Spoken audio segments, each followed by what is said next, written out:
All right. So, why did the author use figurative language for the entire dialogue?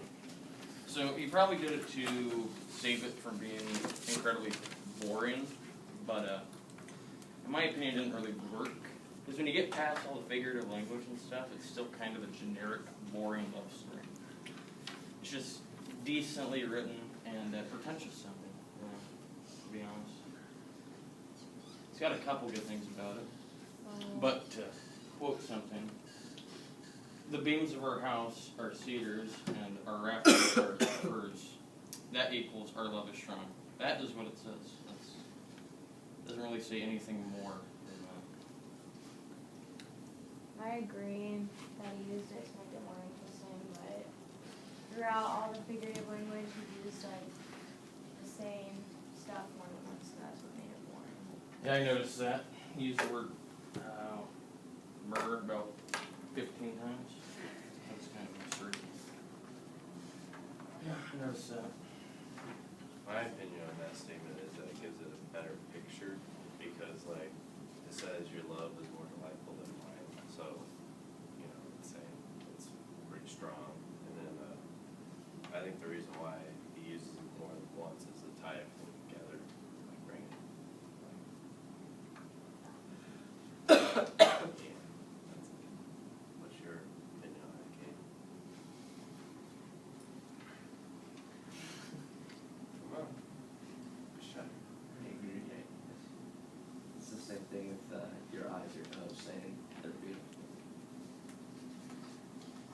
Yeah, but he doesn't need to say it 7 or 8 times. I mean, that just gets a little bit redundant after a while. It's a bit boring. I agree. It would be like when we say it once, then, You could find different ways to say it. well, yeah. It's like, Get a little bit of variety in your story. There really wasn't a whole lot of it. Okay.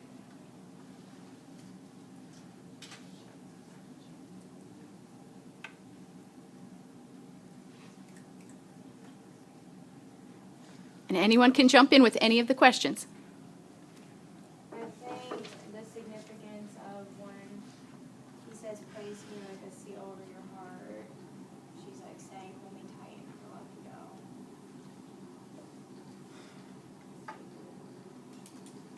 I think I kind of agree, but I think also it's like, keep me there, lock me in, be there for me forever. I agree with her because when I think of seal, I think of like sealing something together or it's tight, bonded.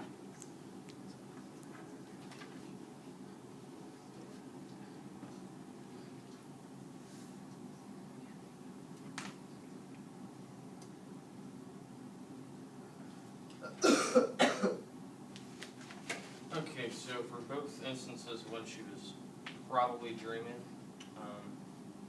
and probably everybody can agree she was dreaming, in chapter 5 and in chapter 3. Except for maybe in chapter 3, it says she got up, but she probably didn't actually get up. It was probably within her dream. Or she was sleepwalking. It's a possibility. I think she was dreaming because it says all night long in my bed I looked for the one my heart loves, which basically means she stayed in her bed and she was just dreaming of finding her. Yeah, and then in chapter 5 it says, I slept but my heart was awake. It was probably just... Yeah, like in chapter 5 when it says she got beaten, I don't think they beat her since she was the queen. It would be royalty, because that could be brutal in the time frame. Yeah, but they could also be drunk or something, you know, so they didn't really consciously beat it. Yeah, they just did it physically, they weren't there mentally.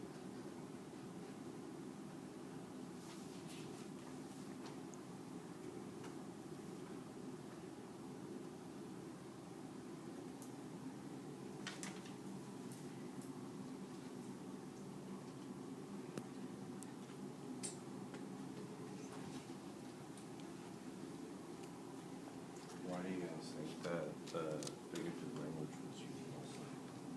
Like, I think it was just basically keeping it Keep better, interest just, in the poem. just a like boring conversation. What a, Chapter 6, like, what message did the author send through the Shulamite and Solomon heaven then? not having the same concern. Like it happens in every relationship. One will worry and one won't say everything's fine. Yeah, because, relationships aren't perfect when everyone's on the same page. It was kind of showing too that she was insecure, that she thought that it was going out for everyone. Showing that she actually cares. And what could the message be from the author about that, setting that out in the text? Showing that every relationship has its jealousy and has its concerns. No relationship's perfect. Yeah, no relationship is exactly perfect.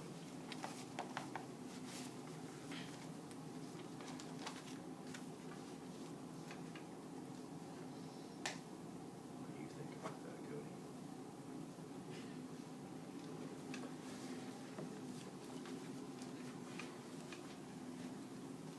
What do you think?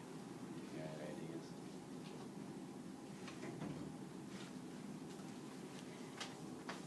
I'm going to direct you back to the figurative language that it's most, let me get to the question actually. What is the significance of the figurative language and why is it almost entirely Solomon? Oh, that's not the one. About the fact that Solomon and the woman, the Shulamite, speak to each other in figurative language during the whole thing. You said, you had mentioned, all of you, that it keeps the deeper meaning, it's pretty, it keeps continuity, but what might it say about the fact that they don't speak that way with the other people exactly, but they speak that way with each other? That a husband and wife are speaking in that beautiful way to each other. It means more to them than they usually like that, I guess. I think it shows that they love each other more because they are putting themselves out and saying all that nice stuff about each other, showing their love to each other. They're not just showing affection, but they say words too. Can you relate that to marriages and relationships today? Is there a message that the author wants you to take away from that? Well, like marriages today, a lot of them don't stay together because they find other people. So I think it's showing that if you show that your love and affection towards one another, then the other one will show it back, and then the relationship will be stronger, and then we won't have divorces, all that stuff. Be happy and stuff. That's what I think.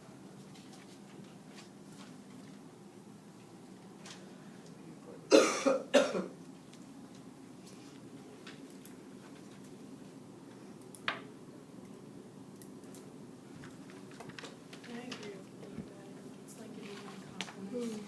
Or you want to agree. And the couples like always give each other compliments, like uncommon. It's not always. What's the word? It's not constant very much. It's like whenever. And we don't know the whole story, so I mean, like, this could just happen on occasions, make each other feel better on occasions. Because, we could be like talking regular sometimes and all of a sudden get mad. I also had, like, when they speak figurative language, it kind of shows that they're intelligent, that they can,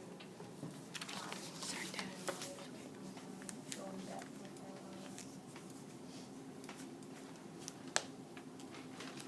That seems pretty logical.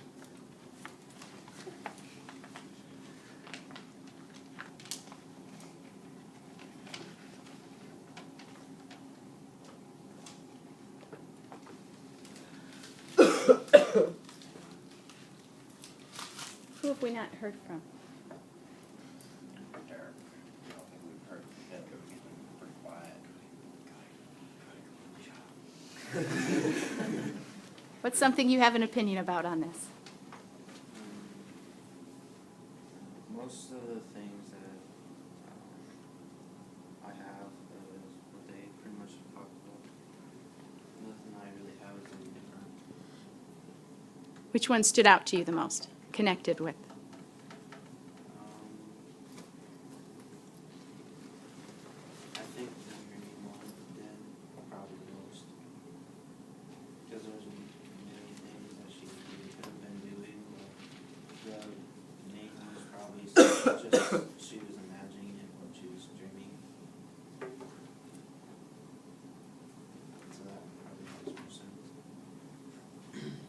And is there any way that we as readers connect with that idea of the dreaming?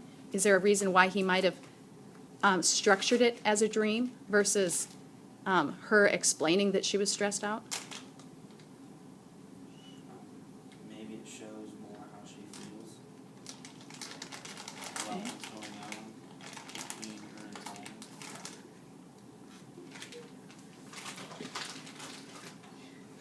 Who can hitchhike on that one?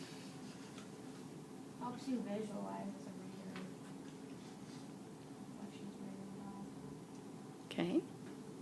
Shows that the human's mind can wander a lot of dreaming.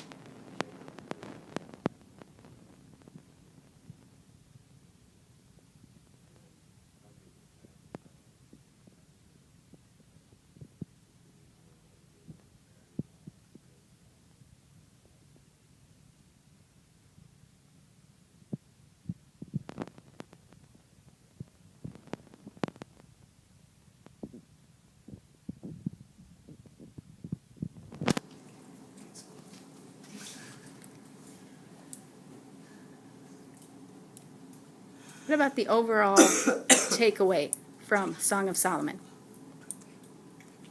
Things have changed quite a bit from then until now.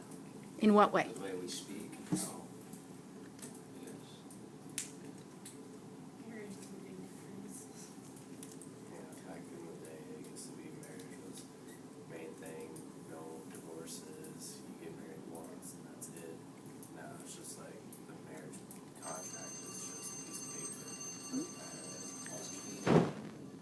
Okay, so the fact that it's in the Bible, which culturally for us and religiously for us means that it doesn't change. What can your takeaway be to apply to your life, maybe? Because although marriages might be different, are humans different? Yes, Are we different? we are a little different, like, we have developed different ways, different concepts, and different thinking wise than what we did back in the day. So, like, our top priorities are different, and because, like, it used to be marriage, like, education, used to be high priorities, and now it's just like, whatever. That's all you want. Okay, think of human feelings, though. Are the love, the marriage, the relationship, the jealousy, the different emotions that we saw? Yeah, those are pretty much. Okay, so is there a takeaway that you can apply to yourselves in that respect?